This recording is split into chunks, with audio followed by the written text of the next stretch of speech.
I will be arguing that the United States should switch from a punitive criminal justice system to a rehabilitative justice system in order to actually fix the problems that the United States is currently facing within the prison system. The current approach to the criminal justice system in America is centered around punishment. People, if they commit crimes, they will go to jail, possibly for a long time. The criminal justice system really likes to put people away. There's 3 strike laws that make it really difficult for people that have already been to jail to stay out of jail, and with mandatory minimum sentences, the United States really likes to put people in jail to punish them. So the current approach in America is currently centered around punishment. But by shifting towards rehabilitation, the American society could possibly address the root causes of crime and create a safer, more compassionate society. Currently, the United States does not really consider the root causes of why people may be committing crimes, because it's not usually anywhere close to as simple as, well, this person is just a criminal, they're evil, and they just need to be punished. And by punishing them, we can make society a safer place and stop crime outside of jail. But that is currently, that may be currently how America views this problem, but it is not effective at all. So the United States criminal justice system, punitive system, has very strict punishments, which may on the surface make it seem like that will deter people from committing crimes, but this is not working. And I will cite the high recidivism rates in the US compared to countries like Norway that have a rehabilitative system. In the US, there's about 2 million people incarcerated. We have some of the highest numbers of incarcerated individuals in any country in the world. And of about 650,000 people that are released from jail in any given year, about 2/3 of them are going to go back to jail within 3 years. So if everyone on nearly, 2/3 of formerly incarcerated people are going back to jail within a very short period of time of being arrested initially, then these punitive measures and these harsh punishments are not stopping people from committing crimes. So clearly something should be changed, and what that needs to be changed is, instead of giving this harsh punishment after harsh punishment, when people come to jail, we need to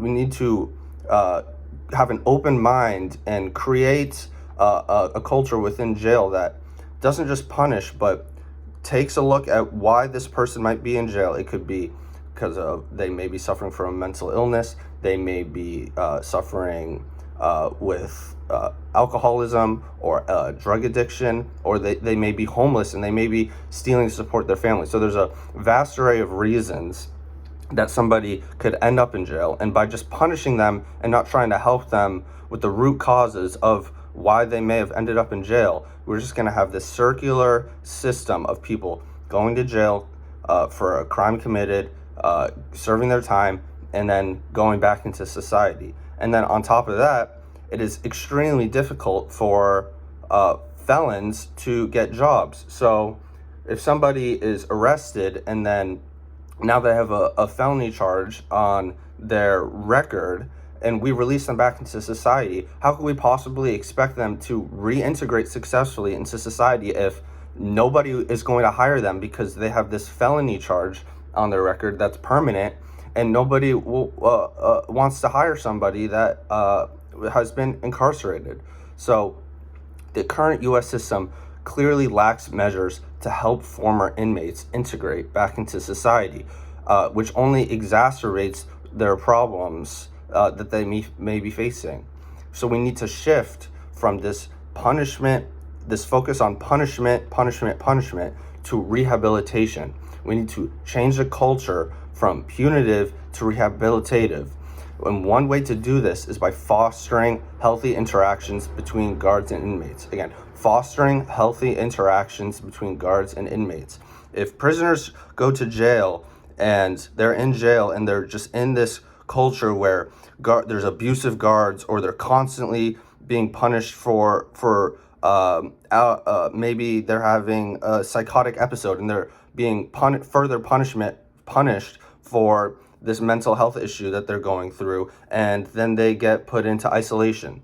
Then they are angry at the guards, they're angry at the system, they're continuing to suffer this episode, and nothing is being done to help them heal. And if you don't help them heal when they get released from jail, they're going to be angry, and then their mental illness is going to be exacerbated. So how could we expect people to not return to jail if when they're in jail, we're only making it harder for them to reintegrate back into society? So what needs to happen within jails, we need group physical activities. We need outlets for these people. We need artistic, emotional outlets for people while they're in jail, so that they can learn healthy coping mechanisms for life. Instead of having to fight for their life in jail, they learn how to deal with problems, maybe by jogging, super healthy habit that can help clear your mind, or yoga, or drawing, or whatever it is. Or maybe, like in Norway, we can teach them a skill that they can then use to help them find a job when they get released from prison. And Norway has done this, and they have seen a 20% decrease in recidivism rates. They've implemented a rehabilitative plan into their criminal justice system, and they have seen the numbers go down. They have guards are integrated into the inmates' lives, and they focus on the personal growth of their inmates rather than just punishing them. And if the US were to switch their punitive system into one more like Norway, they could see these same results. Additionally, about 40% of incarcerated individuals have mental illness. So if we're not going to try to help those people, then how do we expect them, when just by arresting them for the things that they might be doing that are a microcosm of them suffering from mental illness? How do we expect them to go back to society if we aren't helping them with those problems while they're in jail?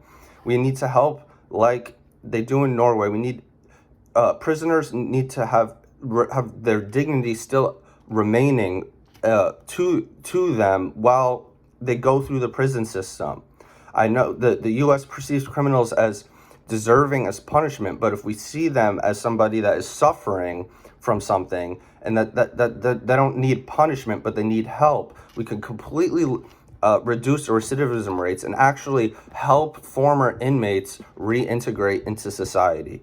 So again, by embracing a rehabilitative system, we can give prisoners the tools to reintegrate into society and actually figure out ways for them to become healthy and contributing members of society. So if by creating a rehabilitative system and aiming for empathy and compassion, we can help prisoners heal and end the cycle of reoffending. All the information and statistics have been pulled from either a BBC article entitled "The Era of Punitive Justice," pulled from studies done by the United States Department of Justice, also another BBC News article titled "How Norway Turns Criminals into Good Neighbors," and the National Alliance on Mental Health article, "Mental Health Treatment While Incarcerated." One of the main counter-arguments against the notion that America should switch from a punitive justice system to a rehabilitative justice system is the fact that a punitive justice system acts as a very strong deterrence to people committing crime. In that if we have strict punishments and we have strict laws and people go to jail and they're there for a long time, or the conditions aren't the best, there is the real possibility that they are not going to commit those crimes again because of how horrible going to prison is. And they're also stripped of certain freedoms. And if people know that if they go to jail and they're going to lose the ability to be with their family and to do the certain hobbies that they like to do outside of jail, it is and can be a strong deterrent to not commit crimes. Additionally, if people see somebody get a very strict sentence to a crime that they were planning on committing, they're much more unlikely to commit that same crime if they see, oh, this other guy just did what I was about to do, and he's spending 10 years in prison. So there are countries with very strict laws like Dubai, although Dubai has some mistreatment of their citizens in other ways, but it is a very safe place to be, and because of the strict laws and the low crime rates, it is a place that a lot of people want to visit. Another strong and significant counter argument to switching the American criminal justice system to a rehabilitative justice system is that in the current system, we use harsh punishments, and we use the punitive justice system to punish people for some of the horrible and heinous things that they do. And if we were to switch to a rehabilitative approach and under that approach treat every single person that enters the prison system as somebody that is broken or suffering or is a victim to systemic problems in the country, and they are viewed that way, then some truly horrible acts will not be punished thoroughly. And this, but this does essentially already happen, and it has happened. Like with the case of Brock Turner, he committed a horrible, heinous crime, and he got off quite easy. So the argument still stands that by having a system that is punitive and retributive in nature, when somebody commits a crime, they will be forced to pay a debt to society and not go to a rehab facility where they are treated as somebody that is a victim, when in fact they have committed a crime and should be serving time for breaking the contracts of society and breaking the law.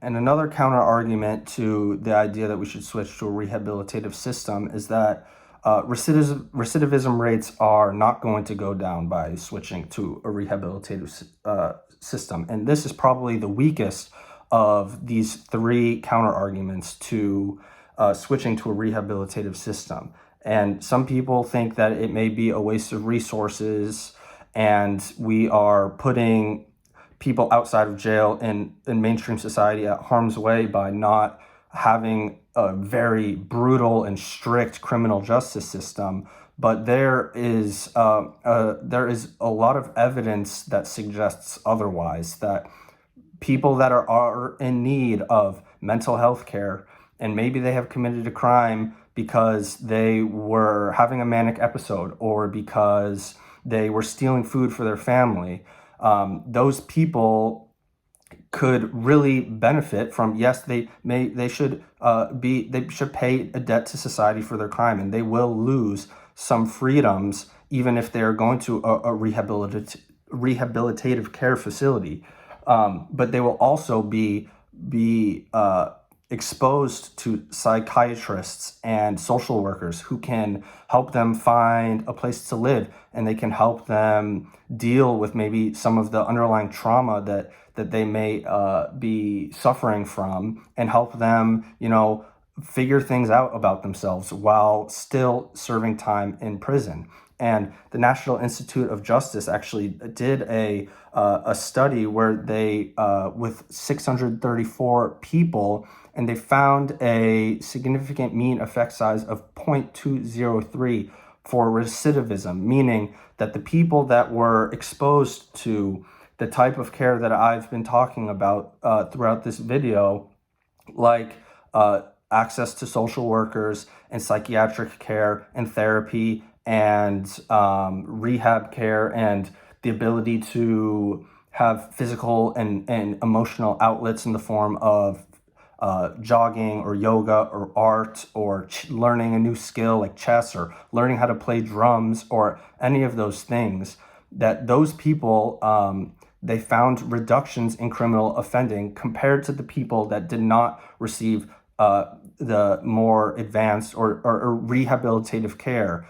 Those people that received that care compared to the people who did not and just went through the criminal justice system as most people do now, they found that those people had lower rates of re-offending. So overall, although there are some very valid and strong arguments that a punitive system is effective at deterring crime, ultimately, we need to switch to a rehabilitative care system if we really want to get at the root causes that result in people committing crimes.